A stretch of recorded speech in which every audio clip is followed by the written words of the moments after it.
Sexy Rexy. He's Hey. back. He's back. Look. Rex, did you change your guitar in the background? What? Oh, yeah. Did you change your guitar? Yep. Isn't that beautiful? Oh, I got a lot of them. Mm-hmm. Just rotate him. I know. He's like, hey, I'm going to listen to this and change out my guitar. Casey plays the guitar, so he was instantly interested. Yes. Oh, this is a Jackson King V. Oh, yeah. Oh, Do you have any electrics? Yeah, it looks beautiful. I don't, but I know my guitars. I do have a Taylor T5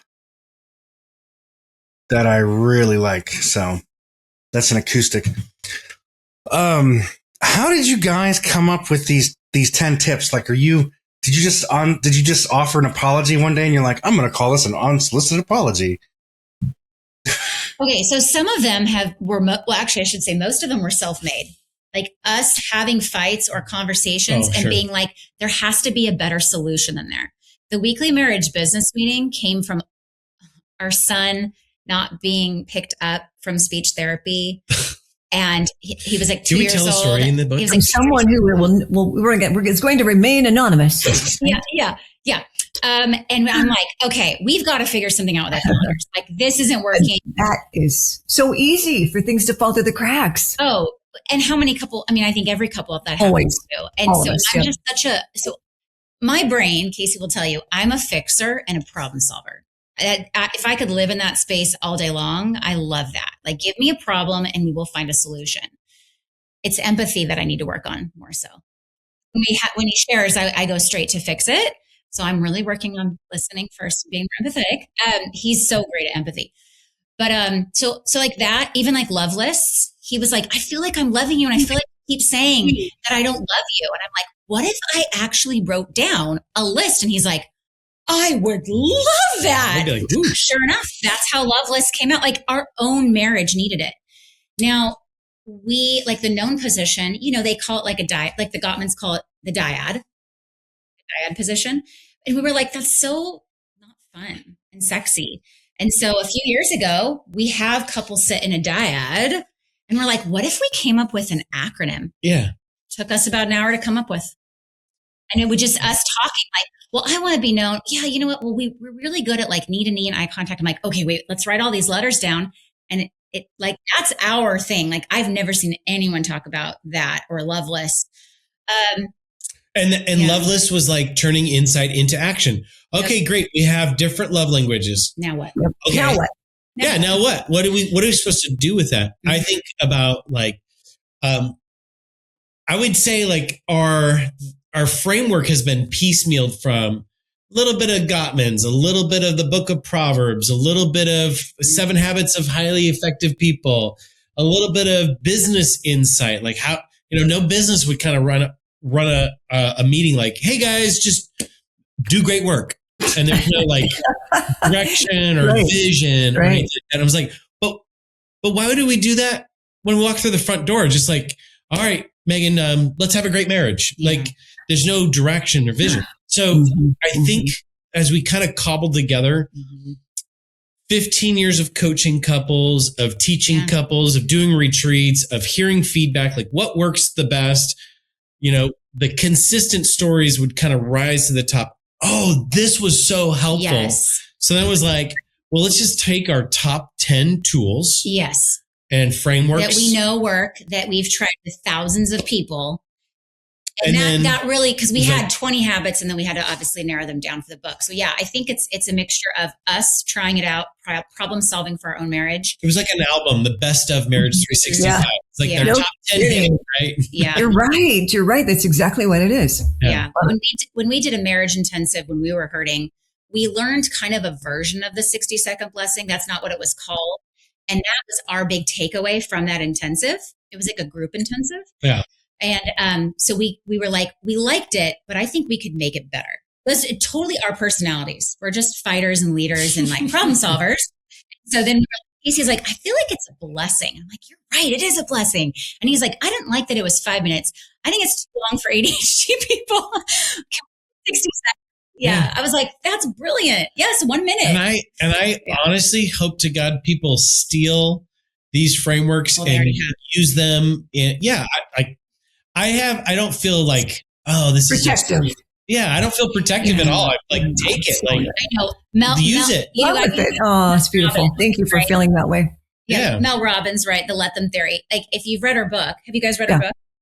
I have it. I haven't read the whole thing, but I listen occasionally to her.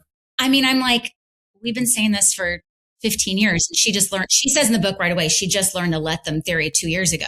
But it cracks me up because people that know us are like, she said everything that you guys have been saying. The whole, like, if you want to make a better marriage, make a better you. That's let them. You have to let your spouse do what they're going to do because they're going to do what they're going to do. You have no control over it. So I'm like, she just packaged it up in a book. It's kind of fun. Yep.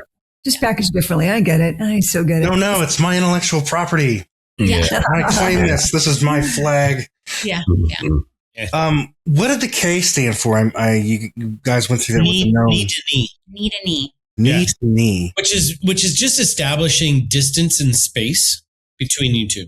Yeah. And it's kind of funny because I'm not a mystic in any way, but people have said that your aura, your energy is kind of like felt 6 feet out from who you are.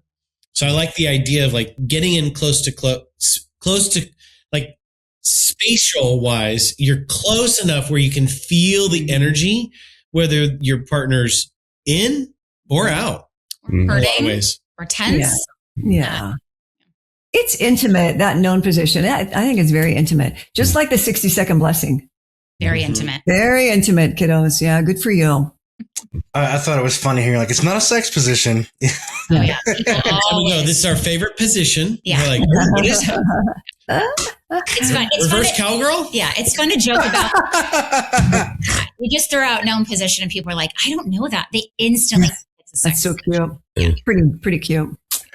We got a couple more minutes. How did you come up with the unsolicited apology? Oh, okay. Well, I think It's because it's my number one way that Casey can rebuild trust when he makes a mistake. I remember, so I learned the 4-step, a version of the 4-step apology when we were healing our marriage by myself. So the therapist I work with kind of taught me that framework and I really liked it. But I remember specifically, it was around like 2016, 2017. I'm like, I just wish that I didn't have to ask you for an apology. I wish you could just come up and be self-aware enough to know that you were in a bad mood, you were rude to me, and that you could be like, you know what? I'm just going to own it. And I'm just unsolicited, not prompted, not because our therapist is telling us or not because you're asking. And I'm like, if you could just do that, that would rebuild trust. And he's like, really? I'm like, yes. And what's interesting is now throwing that out there with couples, we would validate and we would say, do you just want him to apologize like without being prompted? And the wife would always go, yes. And so that's kind of when I'd say 2017, 2018, as we really thought more and did a deeper dive on our own time together of, what would that look like of an unsolicited apology? And on top of that, we've done hundreds of intensives with couples in crisis. And so that framework has been perfected over, when we do an intensive on that second day, we'll spend 4 to 5 hours of them just apologizing to each other. And that's when we've recognized that's the magic moment where things start unlocking for them. Defenses, compassion, the perspective taking, the curiosity, all gets unlocked once we release some of the pain of the past and we're getting validated in such a significant way. So that's been something like the framework has been, field tested. There we go. In our own marriage, but also on so many other couples. And that comes back to like, we hear from them, like that was the most powerful moment of our marriage. Okay, but a quick 1 more minute story that when I was getting help for our marriage and he wasn't doing anything, that 13-month period, which is in the book, that part 3 that I know we didn't talk about, but they really wanted me to add that to the book of how to save your marriage by yourself. And that there's a story in that part of the book, what I talk about, where Casey had been telling me I was controlling for years. And I would get defensive. I would not choose curiosity. I would be defensive and critical. And my therapist was like, well, are you controlling? I was like, I think so. That was my homework that week. I want you to go up to Casey, give him an unsolicited apology. He didn't ask for it. He won't be ready for it. But I want you to do it because you're mature enough to recognize that you've been controlling. And that was a turning point in our marriage because I never forget. Like, I remember what I was wearing.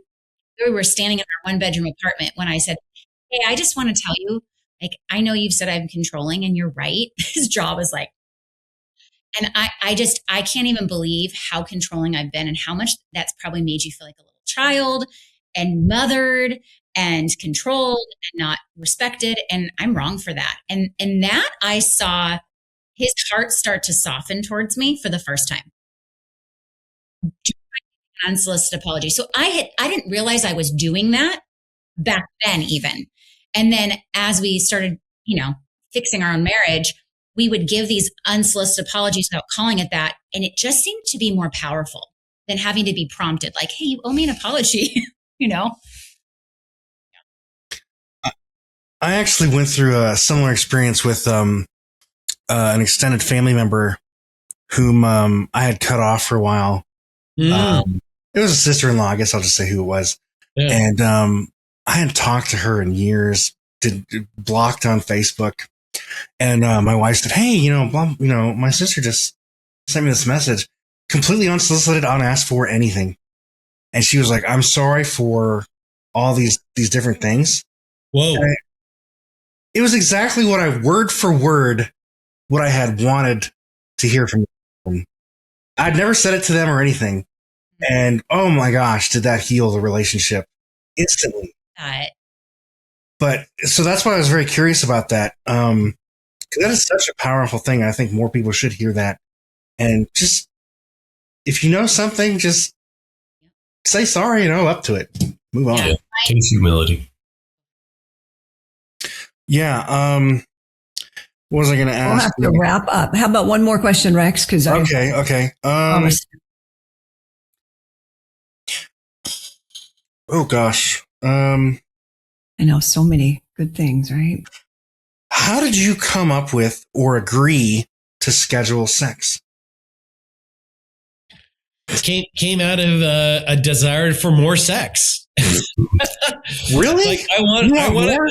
I want it more. And I found that, especially in some of those really busy seasons of our life, like, at the end of the day, just decision fatigue. And it's like, are you there? I'm not there. I'm not there either. I'm so tired. If I fall asleep, I'm just going to, if I lay down right now, I'll be asleep for like 4 days straight. Like, just feeling tired and exhausted. And so there's this idea of like, let's be intentional. And if we create a day that's consistent for us to have sex, like,